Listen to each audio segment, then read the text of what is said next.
Hola, buen día, buenas tardes o buenas noches, depende de la hora que estés viendo este video. Vamos a repasar de un club muy importante que, a pesar de que actualmente no esté en la primera división en sus categorías principales, en su momento fue un club que dio mucho de qué hablar en el fútbol argentino. El Club Social y Deportivo Loma Negra, fundado en 1929, la empresa había creado un pequeño equipo de fútbol con el fin de que los empleados de la misma practicaran un deporte en grupo y se divirtieran. En los tiempos libres en la Liga de la Barría en 1929 y que competía con Suerte Dispar en la Liga de Fútbol Olavarriense. Abrió sus puertas a los anegados. Esa muestra de solidaridad activó la ayuda de Amalia Lacroix de Fortabat, la viuda y heredera de la corporación y dueña de la mayor fortuna del país, nacida el 15 de agosto de 1921 en Buenos Aires. Fue una prominente empresaria, filántropa, mecena y coleccionista de arte y dueña de la empresa de cementera Loma Negra. Fue durante años la persona más rica del país. Fue la creadora de la Fundación Teatro Colón y la Fundación Amalia Lacroix de Fortabat, que donó más de 40 millones de dólares a organizaciones de caridad en Argentina entre 1976 y 2012. Una mujer increíble para la historia argentina, aunque con un toquecito oscuro en un momento de la historia, pero en este video visitaremos su rama deportiva con el club Loma Negra. Visitó en su pago chico a quienes habían tenido que dejar sus casas y les prometió un auxilio económico durante las inundaciones en Olavarría. Al presidente de la comisión directiva del club, Jorge Alexander, que como casi todo el pueblo también trabajaba en la cementera.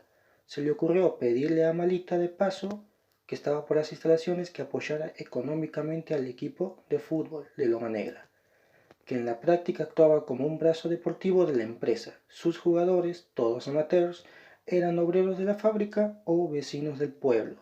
A esa tragedia y a ese encuentro casual le siguió pocos meses después, a principios de 1980, Lacroix comenzó a contratar a futbolistas reconocidos e incrementar la infraestructura y organización del club.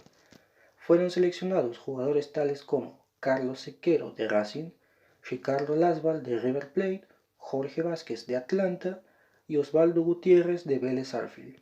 Y por último, un goleador que sería como máximo goleador del club en estos años, Mario Usillos, de Boca Juniors.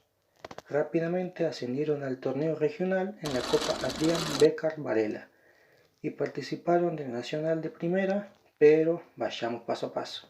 Primero, la pequeña hazaña. Loma Negra derrotó en la final del torneo de Olavarría a Estudiantes de Olavarría, el equipo local con más títulos, y no solo se proclamó campeón por quinta vez, siempre por debajo de su vecino y de otros guapos de la zona como Racing, Ferrocarril Sud y San Martín de Sierras Vallas, sino que además sacó pasaporte para el Regional 1981, la competición que clasificaba al Nacional de Primera División de ese año. El fútbol argentino siempre fue muy poco federal, pero entre 1967 y 1985 al menos le garantizaba una especie de consuelo a los clubes del interior que podían mezclarse con los grandes de Buenos Aires. En los nacionales, los campeonatos que completaban el calendario de AFA, junto a los metropolitanos, había dos formas de clasificarse. Mientras las principales plazas del país tenían lugares fijos, el campeón de la Liga de Córdoba, Tucumán o Mendoza, por ejemplo, los equipos de geografías con menor tradición debían ganarse su lugar a través del regional, una competición extra larga, y entonces Lacroix de Fortabat apostó a pleno. Si pondría dinero en el fútbol sería a lo grande. No quería un Loma Negra que hiciera ruido en Olavarría o Buenos Aires, sino en Argentina, América y, llegado al caso, en el mundo. Amalita siempre hacía a todo o nada, evoca Luis Barbieri, arquero de Loma Negra entre 1981 y 1985. El equipo había ganado el torneo local con varios muchachos que trabajaban en la fábrica, pero para avanzar en el regional y llegar a primera, Amalia decidió apostar a jugadores de Buenos Aires. Anunció que pagaría todo de su bolsillo, de la Fundación Fortabat, y les preguntó a los dirigentes del club qué necesitaban, y ahí llegamos nosotros, dijo el arquero. Había 3 hombres, chequera, calculadora, máquinas de escribir. Los contratos firmados se apilaban sobre la cama. Habían elegido el Hotel Impala por el lujo y la ubicación en Arenales y Libertad, una de las zonas más exclusivas de Buenos Aires, a metros de la avenida Alvear. La Embajada de Francia y el Jockey Club, el arquero Luis Barbieri de Atlanta, apenas entró al lobby sintió que había algo raro. Alfombras, sillones de cuero. No eran el escenario habitual para negociar contratos. Barbieri confirmó que esa gente manejaba un estilo y un presupuesto insólitos en el fútbol local. Le habían hecho una sola pregunta: ¿usted cuánto quiere ganar? Una hora después ya tenía el contrato firmado por 6 meses y la sensación de que podría haber pedido incluso más. Los enviados de Loma Negra tenían dinero y la misión de volver con el equipo armado esa misma noche. Estaban apurados. Necesitamos un marcador de punta, dijeron. Llamaron a Carlos Scheo, que había jugado en Boca y en la selección en el Mundial de Alemania 74. Como en una cadena de favores, cada jugador sugería al siguiente: yo conozco a Mario Jusillos, aportó Scheo. Y así robaron a Boca un jugador de apenas 22 años. Antes de irse a su casa para anunciar a su esposa que se mudaban, Barbieri había dejado los teléfonos de Carlos Carreo, de Gimnasia de La Plata, y del galleguito Jorge Vázquez, también de Atlanta. La oferta era imposible de rechazar. Para esta lista hasta sonó Diego Armando Maradona en sus días finales de Argentinos Juniors, pero habría sido un exceso con el flamante plantel ya armado y entrenándose en el pueblo. Amalita invitó a los futbolistas a una cena el 22 de enero de 1981.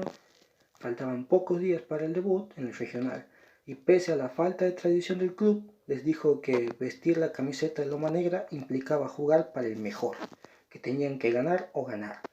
En el equipo había quedado un único muchacho del campeón alabarrense del año anterior, Eduardo Topo Draghi, el futbolista obrero. Yo trabajé 45 años para la fábrica, recuerda Draghi, a sus 67 desde Loma Negra, donde sigue trabajando en el club, ahora como ayudante de campo del plantel de primera. Pasé por todos los lugares de la empresa, el taller, la secretaría, relaciones públicas y laboratorio, y para el equipo del pueblo jugué desde la categoría de 9 años hasta la primera división de la AFA.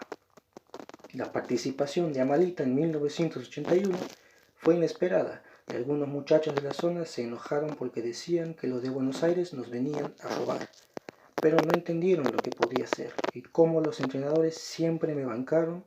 Yo quedé en el equipo, jugaba de lateral y tenía 25 años. Ya era grande, cuando de repente estaba jugando contra River. Loma Negra se clasificó al Nacional de 1981 después de haber jugado 20 partidos en el regional entre el 8 de febrero y el 12 de julio. En el camino eliminó a equipos que también jugarían en primera, como Olimpo de Bahía Blanca y Huracán de Tres Arroyos, y a clubes chacareros como Calaveras de Peguajó, Colón de Chivilcoy y Mitre de Balda Sierra. Córdoba recién entonces su nombre empezó a llamar la atención de la empresa nacional. La relación de Fortabat con el fútbol hasta entonces había sido lateral, pero siempre en su beneficio. Loma Negra era la contratista favorita para las obras públicas. Recuerden que Loma Negra es el cemento que hasta el día de hoy sigue en funcionamiento, pero ya a manos de una empresa brasileña. Se la usó como contratista favorita para las obras públicas de la dictadura en esos momentos en Argentina. El cemento de la empresa habría construido unos cuantos estadios del Mundial 78, además de su habitual participación en las autopistas, represas y plazas secas que ordenaba el régimen de Jorge Rafael Videla. En esa cercanía entre la empresa y los dueños de la vida y la muerte, en mayo de 1977 había sido secuestrado, torturado y asesinado el abogado de los obreros de la fábrica, Carlos Moreno, que investigaba una enfermedad pulmonar que contraían los obreros del sector de embolsado. Amiga íntima del ministro de Economía entre 1976 y 1981, José Alfredo Martínez de Oz, la fortuna de Amalita llegaba a los 1,800 millones de dólares en 1981. Una parte insignificante de ese patrimonio fue derivada a la compra de más jugadores que para el debut de Loma Negra en primera. La vara era tan alta que contrató al delantero Félix Ortega, que pocos meses atrás había sido campeón del Nacional 80 con Rosario Central, y que en el primer semestre de 1981 había jugado la Copa Libertadores, y a esa altura solo faltaba un escenario acorde. La cancha Loma Negra solo tenía 2 tribunas laterales de pocos escalones.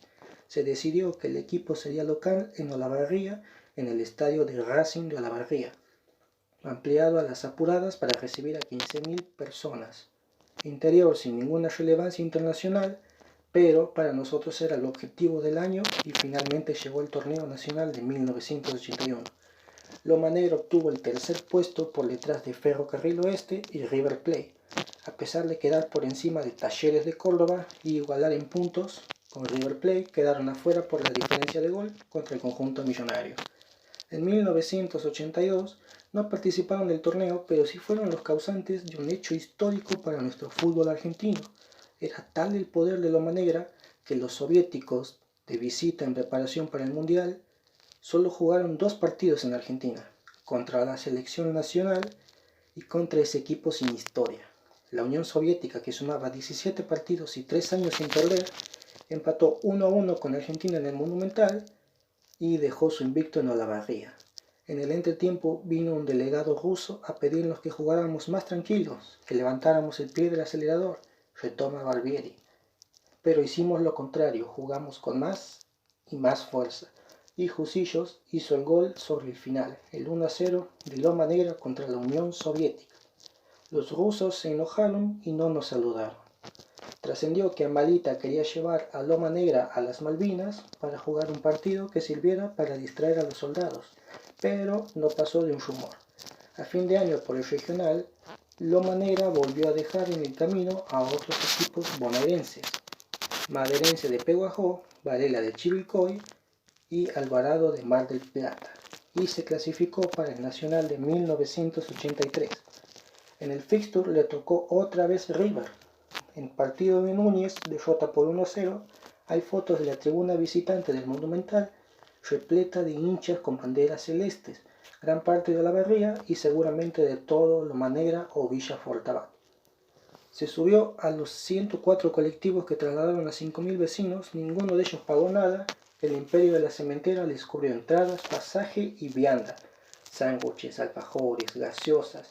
Y al final del partido, los jugadores visitaron el nuevo piso de la Cruz de Fortabat, que había comprado en Bulnes y Scalabrini, Ortiz. Les sorprendió el ascensor privado de la propiedad y el manjar que les esperaba, caviar y champaña. Loma Negra volvió a sorprender en el Nacional del 83. Esa derrota en Núñez fue la única en sus 11 partidos iniciales. Ganó su grupo de primera ronda por encima de Nueva Chicago y de River Plate, y volvió a ser líder en su zona de segunda fase, por arriba de Argentinos Juniors y Juventud Antoniana, que se aprestaba en el mejor momento de su historia. El equipo Empresa abrió los octavos de final con un triunfo 2-1 contra Racing en Olavarría, pero en la revancha terminó todo, la derrota 4-0, finalizando así su última participación y con Mario Usillos como el máximo goleador con 11 goles. Pero para el club fue mucho más que una eliminación, fue sobre todo el final a un experimento único en el fútbol argentino. Atrás quedó, o todavía queda, una estadística insólita. De todo el profesionalismo, Loma Negra es el equipo con mayor porcentaje de triunfos, 54%, y menor promedio de derrotas, 13%. Todo en un paso tan efímero que recién figura en el puesto 104 de la suma de puntos de la historia. Intentamos clasificar para los siguientes nacionales, pero el proyecto ya estaba caído. Amalita dejó de poner plata en el fútbol, dijo Draghi. Hoy la empresa se llama de otra manera, pero el producto sigue siendo el mismo. Loma Negra nos pagan la luz y el gas, pero el club volvió a ser el humilde de siempre. Loma Negra incluso dejó de competir en las ligas locales de 1998 y 1999. Solo en 1991 volvió a ser campeón en Olavarría. El cemento fútbol también se derrite. Ya para cerrar este video, cerramos con los 9 títulos obtenidos localmente en la Liga de Olavarría. Los cuales fueron 9. 1949, 1966, 1975, 1980, 1981, 1982, 1984 y 1991, siendo así el sexto club con más títulos de la Barría, superado por Club Atlético Estudiantes con 37, Racing de Olavarría con 23, Fútbol Club Ferrocarril Sud con 18, Club Social y Deportivo El Fortín con 16, Club Social y Atlético Cemento San Martín con 14 y el Club Social y Deportivo Loma Negra con 9, superando en títulos a otros 5 clubes de Olavarría. Ok, cerrando ya este video histórico o mi simple homenaje para un club histórico que ha pasado por el fútbol argentino, que está lindo recalcar su historia a pesar de los años. Los invito a suscribirse, por favor, si pueden, y darle like opcional. Pero los invito a suscribirse, que aquí se tocará todos los clubes de la primera C y después veremos. Si funciona, veremos. Muchas gracias y chao, chao. Magallanes, error. Chanov no pudo concretar Orte. Magallanes, Orte, Usillo, Chanov, ¡gol! De Loma Negra, gol de Loma Negra, entre Usillos y Orte, en última instancia, Orte convirtió el gol de Loma Negra, estalló el estadio de Racing, ni quieran saber. Loma Negra 1, Unión Soviética 0, Orte a los 35-30. Un regalo primitivo de Chanov que posibilitó nuevamente el centro. Ahí quedó la pelota bollando Orte y Usillos, creo que la toca Orte, como le decía a usted Juan Carlos Mendizábal, concretando la apertura del marcador. Está perdiendo el invicto la selección.